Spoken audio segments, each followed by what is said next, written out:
Él se encuentra en los Estados Unidos ahora y justamente vamos a hablar con él sobre lo que es, y esto me parece muy interesante, estos 20 años de la desconexión. Nosotros venimos haciendo entrevistas respecto de este tema y es un tema que queremos hablar con la gente, y hoy queríamos hablar con Luis particularmente sobre cómo se gestó la desconexión y qué influencia tuvo la relación que existía entre Sharon y Bush para que esto terminara sucediendo. Luis, te saludan Johnny y Tomer, ¿cómo estás? Hola, buenas tardes para ustedes desde aquí, desde Florida. Buenos días para vos, te agradecemos obviamente por atendernos desde allí, desde Florida. Y bueno, y quisiera empezar esta charla preguntándote, a nivel general, llevamos 20 años de la desconexión. Para empezar a presentarle un poco a la gente también el tema, ¿cómo se gestó este tema de la desconexión de Israel de Gaza? Bueno, yo creo que tú tenías razón al decir que había una relación especial entre Bush y Sharon, Am, pero no me parece que la retirada de Gaza haya sido resultado de la presión de Bush. Creo que es muy importante ver cuáles eran en aquel momento el discurso de Sharon cuando él dijo, él llegó a la conclusión de que la ocupación era insostenible.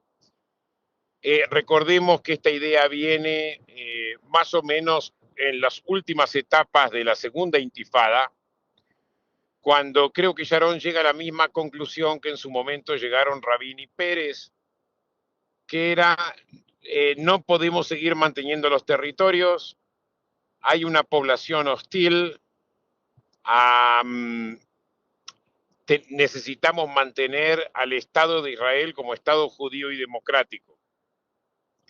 Obviamente él entendió yo digo, los peligros demográficos que el seguir manteniendo los territorios significaba, y fue por una primera etapa que era retirada de Gaza y partes de los asentamientos que estaban en el norte de la Cisjordania. Y yo creo que si el experimento de Gaza hubiese sido exitoso, la idea era seguir llevando a cabo retiradas unilaterales también en la Cisjordania. Y creo que la conclusión también vino porque Sharon entendió de que no había un socio para negociar del otro lado, o sea que lleguemos a un arreglo basado en una decisión unilateral, porque lo que queremos en realidad es un divorcio de la población palestina. Entonces lo mejor es hacerlo sin ellos, porque ellos no van a llegar nunca a un acuerdo. Arafat rechazó en Camp David lo que se le había propuesto, lo volvió a rechazar después cuando Clinton le presentó sus parámetros, y Sharon concluye mejor seguir con la retirada unilateral, que en realidad fue una idea de Mitzna, que fue el candidato por el laborismo, que se midió contra Sharon en las elecciones que Sharon gana en el año 2001. Perdón, ¿cómo es eso? Fue una idea del laborismo, pero del que competía con Sharon, pero lo adopta Sharon. Correcto. Y creo porque se llegó a la misma conclusión. O sea, en realidad, tanto Sharon como el laborismo llegaron a la conclusión, yo creo, de que no había socio con quien negociar. Y yo recuerdo que el primero en hablar de una retirada unilateral fue justamente Ehud Barak cuando era primer ministro. Mitzna lo puso como parte de su plataforma electoral y Sharon lo implementó. Significaba que esa era una idea bastante consensual, diría yo, e incluso para implementar la retirada de Gaza, Sharon crea un nuevo partido fuera del Likud, que después Ehud Olmert hereda. Ahora, quiero saber cómo Sí, fue la.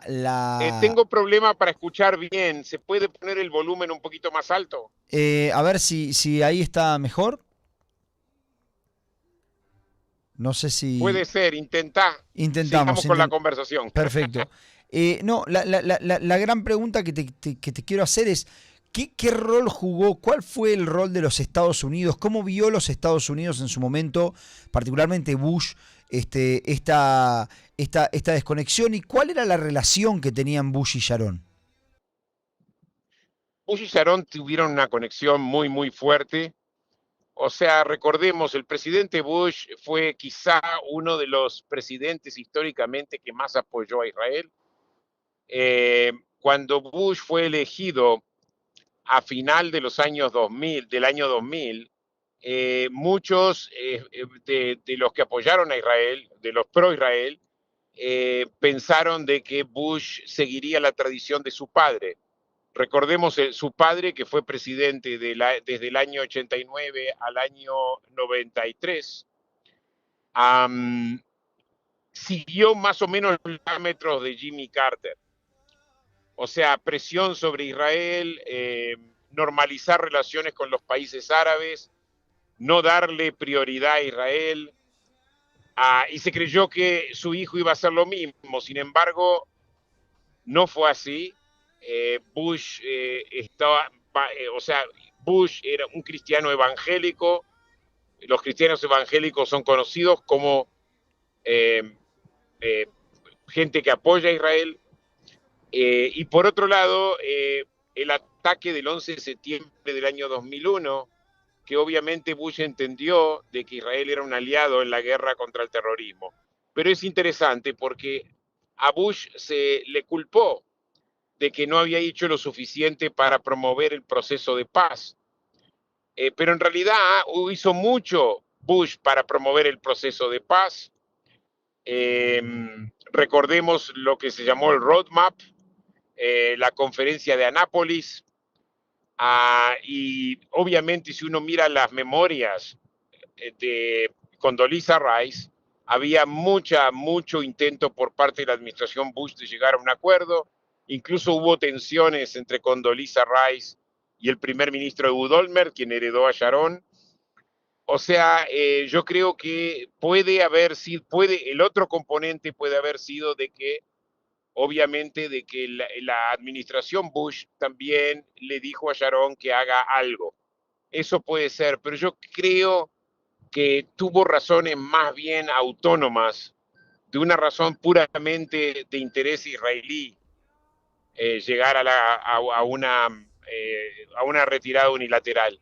Eventualmente esto fracasó, el mundo no reconoció el gesto y el sacrificio que él hizo al renunciar a Gaza. Se le acusó a Israel de retirarse de Gaza, pero crear lo que se llama una prisión abierta, un argumento totalmente absurdo que tampoco tiene demasiada definición operacional. Israel no recibió de la comunidad internacional el crédito que se merecía por esa retirada unilateral. Y Luis, hoy pasaron 20 años. ¿Qué cambió en esos 20 años y qué es lo que no cambió en esos 20 años de lo que estamos viendo hoy de lo que fue la desconexión de Gaza? Bueno, yo creo que lo que estamos viviendo hoy es justamente el resultado de lo que sucedió internamente en Gaza. O sea, una vez que Israel se retiró unilateralmente de Gaza, la autoridad palestina pasó a controlar Gaza, pero no fue lo suficientemente fuerte como para mantener el control de Gaza y fue derrocada violentamente por Hamas.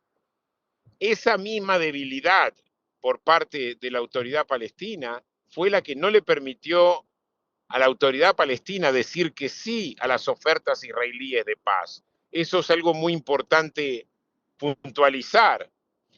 La autoridad palestina venía de una posición totalmente débil, porque recordemos, la OLP llega a los acuerdos de Oslo después de haber estado mucho tiempo en el exilio en Sudán, en Túnez.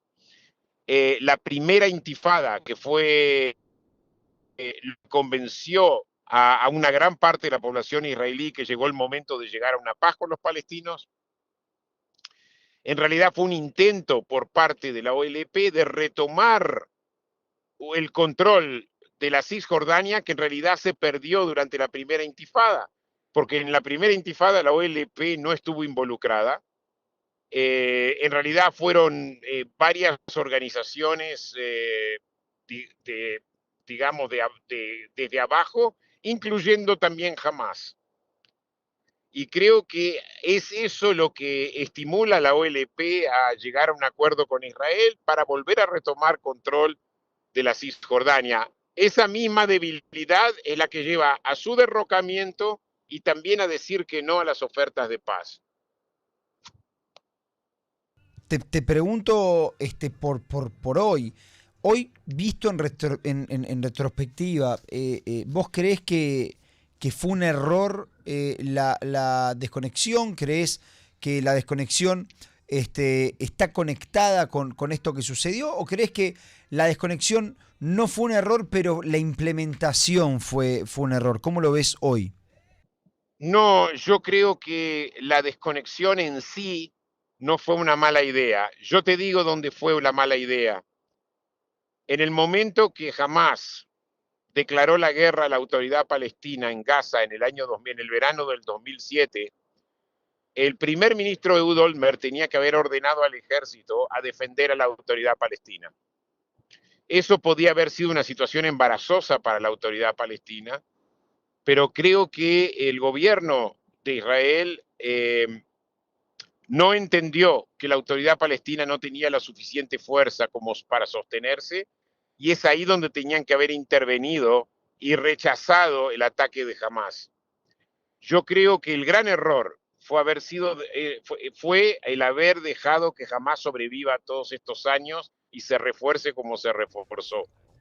O sea, Israel tuvo muchas oportunidades de aplastar a Hamas. La primera fue en el año 2007, que lo tenía que haber hecho.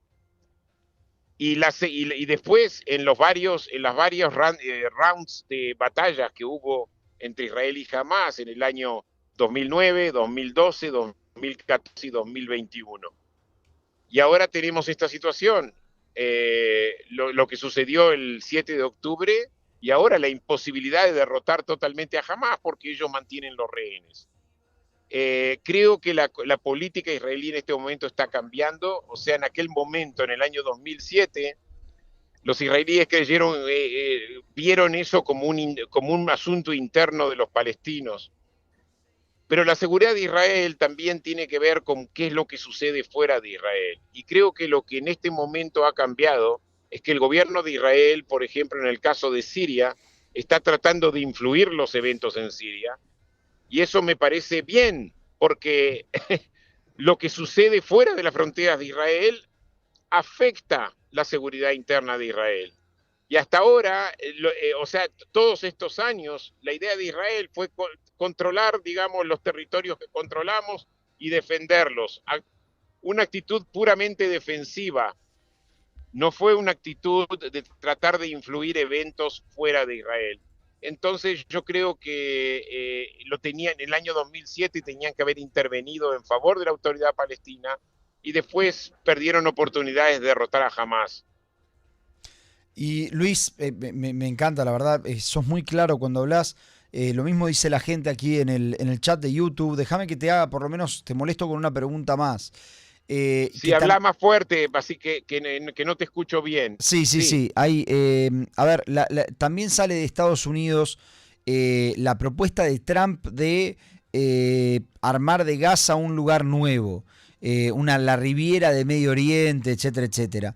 Eso hoy se cayó, es algo posible. ¿Vos ves posible que se vuelva a haber asentamientos judíos en Gaza, como lo quieren Smotrich y otros en el gobierno? Bueno, yo pienso que esa idea de Trump es absurda. O sea, no se puede convertir a Gaza en Cancún, por más linda que sea la costa mediterránea de Gaza. Eh, Eso no va a suceder. Creo que fue la visión de Trump como magnate de la industria inmobiliaria. pero que incluso Trump en un momento dijo, bueno, fue una idea y él sugirió de que podía haber propuestas alternativas. Pero obviamente Smotrich y Ben-Gvir pensaron que era una muy buena idea y la posibilidad de volver a asentarse en Gaza. Yo creo que eso no es posible. No es posible porque eso generaría el mismo problema que tenemos ahora con los palestinos. Los palestinos hablan de 1948. Imagínate hablar del año 2025. O sea, en el 2025 hubo otro exilio masivo de palestinos de Gaza. O sea, eso perpetuaría el problema con los palestinos y obviamente la comunidad internacional seguiría viendo a Israel como un elemento negativo dentro del Medio Oriente, como un elemento opresivo hacia los palestinos. O sea que no veo esas ideas, no la de Smotrich, Ben-Gvir o la primera idea de Trump, como ideas viables. Genial, Luis, la verdad te agradecemos por estos minutos que estuviste con nosotros. La verdad que dejaste las cosas muy claras, así que te agradecemos por habernos atendido desde allí. Y nada, seguiremos hablando contigo de estos temas. Un abrazo enorme. Muchas gracias a ti y espero verte de vuelta pronto. Exactamente así será. Chau, chau. Muy interesante esta charla. Ahora sí, bueno. ahora sí. No, hay un tema, voy a explicárselo a todos, para que la gente sepa. Primero le agradezco a Luis, pero cuando nosotros hacemos una charla de WhatsApp, por alguna razón se me baja el volumen de los micrófonos. Entonces tengo que subirlo a 1500%, para que ustedes escuchen. Por eso, en un momento, alguien comentó, creo que mi mamá, no se escucha. Entonces lo tengo que subir a 1500%. Si cuando yo corto la comunicación de WhatsApp hablamos, le rompemos el oído a la gente. Entiendo. Entonces, Perfecto. se lo comento a todos y les pido disculpas, pero no sé cómo arreglar ese tema. Lo busqué. Si quieren venir a entrevistarse, no por WhatsApp. No, o a la gente